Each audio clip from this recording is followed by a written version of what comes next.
Nama ke apa ya? Panggil adik merah. Adik merah. Adik Sabapo.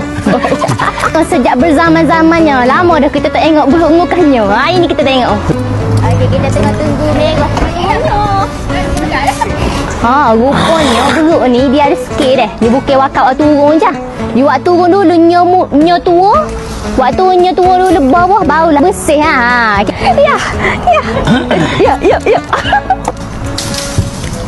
Oh, dah ayam. Dia makan iti. Titi.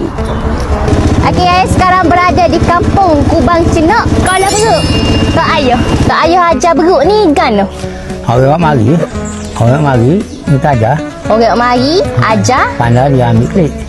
Pandai dia ambil kelik. Kira gak orang mari kata ayah ngasa ya dia pandai ukah-ukahnya. Ambil balik. Tu yang mari ambil balik. Lepas tukar beruk lain. Kalau beruk ni sikit lama pupuh dah. Tapi siapa sangka ada lagi dalam kampung Cenuk ni.